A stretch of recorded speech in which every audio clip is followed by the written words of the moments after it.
Also today, President Trump placing the blame firmly on Iran for the attacks on those two tankers in the Gulf of Oman.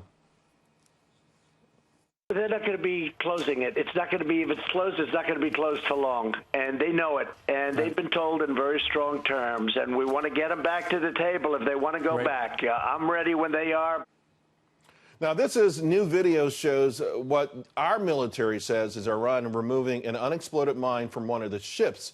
So what does this mean for Middle East policy? Joining me now, Fox News military analyst Colonel David Hunt. Colonel Hunt, always a pleasure. Where are we now? Because it feels like Iran is increasing its sort of saber rattling via its proxies. I'm not sure what they're trying to achieve here. Is it a sign of desperation or something else? Let's start with things have changed in 24 hours with this film that DOD is saying what you said, which is showing the Iranians removing a mine. The owner of that ship is also saying their projectiles shot at that ship. Okay, so let's break it up and say, okay, Iran is responsible for at least one of these, if not all of them.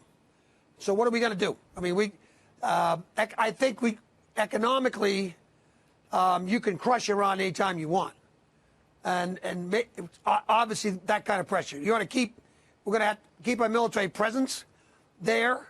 And I don't think political pressure works with Iran. It hasn't worked since Khomeini was let out of France and landed in Tehran and Iran, 25 years ago. Right.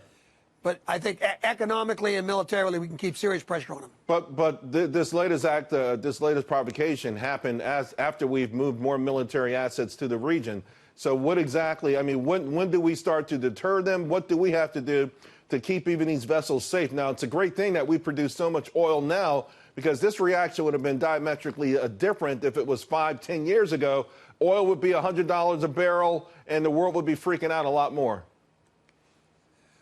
We can do what you're asking. You want to protect shipping lanes and ships. It's a combination of the navies of the world and private security, and you can stop this. Now, there may be a gunfight involved. But you're going to have to clear the boats, the ships in the harbor, with either remote vehicles or divers. You got to protect these boats in the open sea, and you're going to have to protect these boats as we are doing in the Straits of Hormuz. But you have to do it even more, and you can put people with guns on these boats. The problem is that the insurance companies, the boat owners, the captains' unions, and insurance companies don't want guns on these boats. And without that, you've got issues. And it's expensive to do what I just said. Sure. But you can absolutely squeeze these things to almost stopping. But it would take a worldwide commitment. And that takes some serious organization. Colonel Hunt, you referenced the beginning of the revolution 25 years ago. What about a counter-revolution? Apparently there was something brewing not long ago. I have people from Iran that send me images all the time of things that are happening inside that country now that suggest that there could be a massive counter-revolution, an uprising. What do we do to help facilitate that, if anything?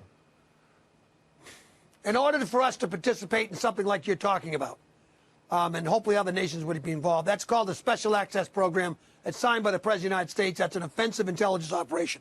We have been unwilling to do the big muscle movements to get done what you've just suggested. It's been talked about for years that there's an element in Iran that would help overthrow it. That would take serious non-Iranian support, probably by us and our European allies. And to this date, we have been unwilling to do the big things that would take to do that. That's a serious offensive intelligence operation to try to pull off. Colonel Hunt, always a pleasure. Thank you very much. Appreciate your expertise.